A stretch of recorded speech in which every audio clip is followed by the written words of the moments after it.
Hello, grata, salutio, benvenida, okay, welcome, and welcome back to everyone. This is CNSX Channel's Alice the Madness Returns walkthrough, continuing where we once left off, in the thick of battle. As you might well have registered by now, you are still listening to me, the glorified Cameron, also known as C-Note, and since we're so familiar with each other, just sit back, relax, and let's progress through this playthrough together, in the joy and comfort of our own room or on the watch, or wherever we may choose to be watching this. I'm not particularly fussy. It's the same as my standards. How dare that sign tell me to use my brain? As if I haven't been using it for this entire playthrough. Okay, maybe jumping in the lava was not using my head. But I reckon I can improve. Clearly I got to get over there. So, since this is a platform game, I think we're all pretty certain what's going to be required to get up there. Yeah, they wouldn't leave the shortcut open, would they? Okay, we're going to be platform hopping. Now, I'm not sure if I said it earlier, but there's a girl I know who looks an awful lot like Alice, in the sense that she's hot, and I'm pretty sure she's the same mentality as her as well. And just so she knows, I'm going to say her name is Jess. So if I make the mistake of accidentally calling Alice Jess, you'll know why. Also, I'm pretty sure Matt is the Mad Hatter. Let's see. If I could give any... You know what? I'm going to say Tim is the rabbit. The rabbit that exploded at the beginning. That I think is still alive in the game. And who will Josh be? I think I'll make him the Mock Turtle. Yes, because they're probably going to come around at that point in the game anyway. Interesting. So SnowGlobes have the ability to freeze lava. If I'd known this, I would have brought one of those to Iceland before I, missed the holiday.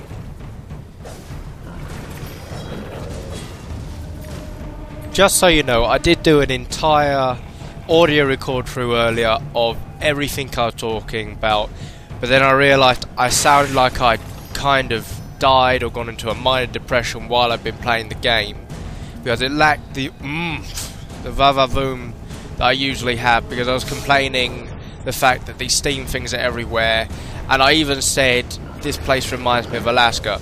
Now, if I was in the right frame of mind, I would never say something so damning about myself as to say I would go on holiday to Alaska. I mean, I could say this looks like Italy snow slopes, but to say that would mean that I'd have to either be one thing, have gone on the school holidays that went there, or two, been able to afford to go to a ski lodge. Naturally, I am, although I may sound like I am rich and better than most people, I'm in fact better than only, 9/10 of the world's population. And this is only because our teacher kept emphasising the amount of poverty that exists in the world.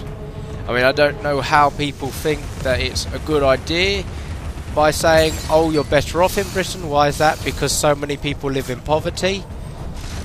That means that you are better off than them. What? So a guy who makes £5,000 a year in the UK, yes, is better off than anyone living in Africa. Pretty much. Now, I don't know about you, but that's pretty shitty living here. And I don't want to kind of see that carry over. By the way, I said sitting. I said sitting. Not any proverbial word you may have heard. And I'm sticking by that opinion. Oh, how comes this teacup thing is only hurt by shooting it in the eye? It makes slightly less sense than the rest of this game. Now, I was thinking about who I reckon people I know should be in this game. I didn't quite explain that. I think I said I wanted Tim to be the rabbit. Now, I don't actually need much of an explanation for this. For some reason, Tim has always reminded me of the rabbit, because he has like a watch on him at all times, and for the most part asks what the time is, Plus he seems like a guy who can get things organised and knows the majority of people. Otherwise I'm likely to be also the rabbit, because I can achieve the same things. But apart from that, I would also... I said I thought of Josh as the mock turtle. This is because both people are quite delightful and use trains regularly. Not too regularly, but you know, they get around. Not get around in the sense you're going to have a go at me about, you know, like, it's not get around, I know all the routes of the block get around. It's more get around, knows his way around the public transport. Whooshoo! I don't know if the corruption of these creatures is what gives me a cold, or if I shouldn't leave my window so open at night. I think it's a mixture of the two.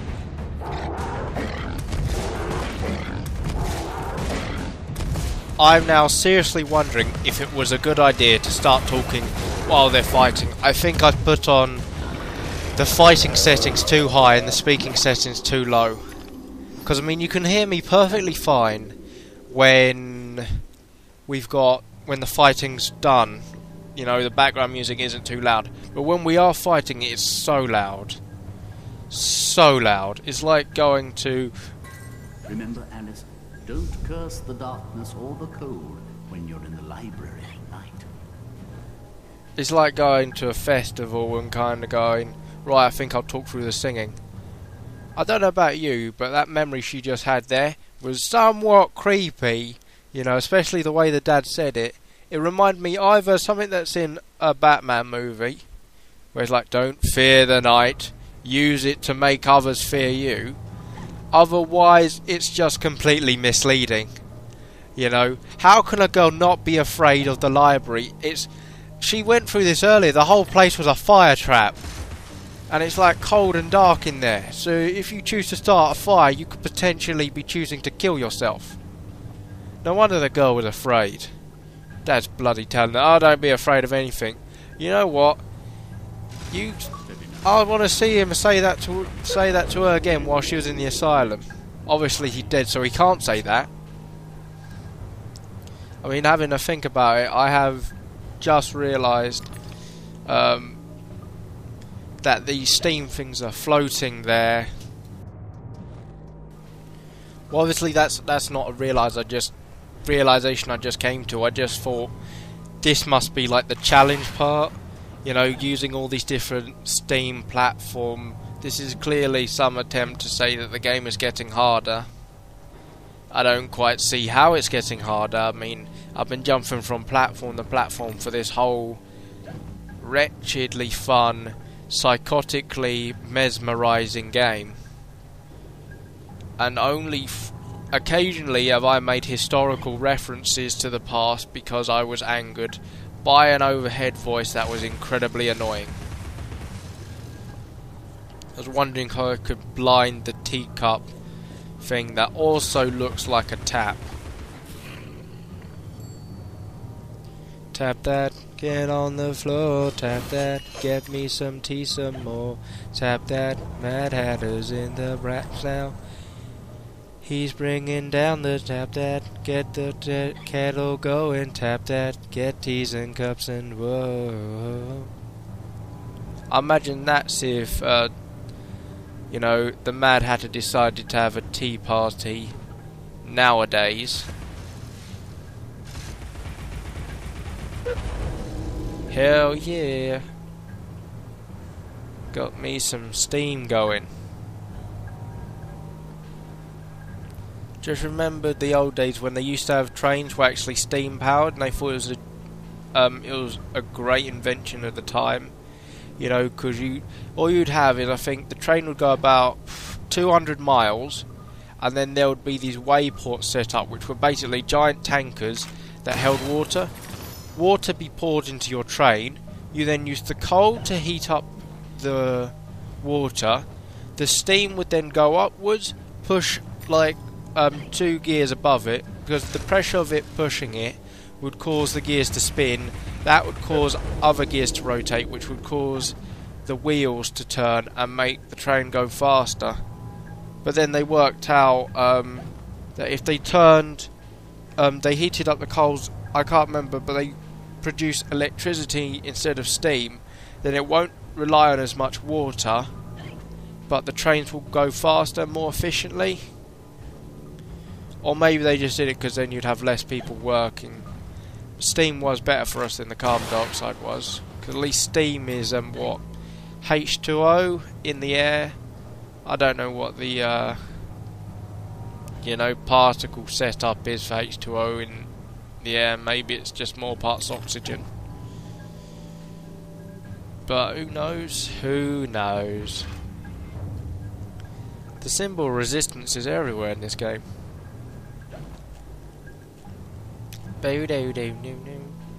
Oh yeah, get in there, cat. Get in there. Monsieur Cat has 9 lives, and I hope you have. Well, he kind of said that kindly, that he hopes we have 9 lives. But that's also very unkind, considering our chance of dying in this game repeatedly is a lot higher than 9.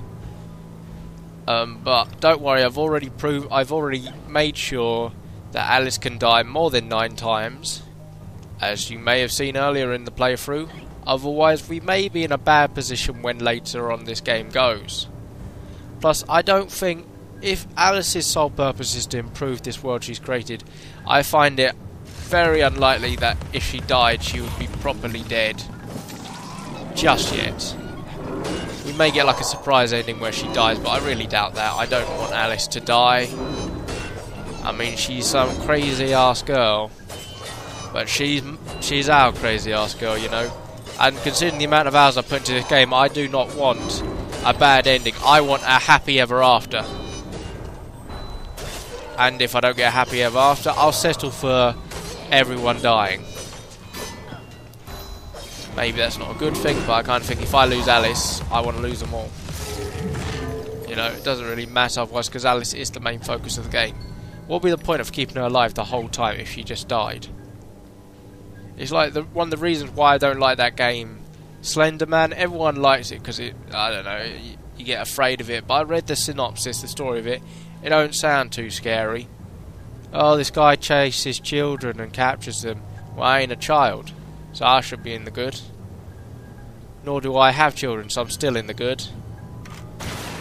And then like, it's not even like one of those ones where it says, oh, it was like some sort of Nazi experiment. Because usually most horror stories, it starts with the Nazis, doesn't it? But not even that.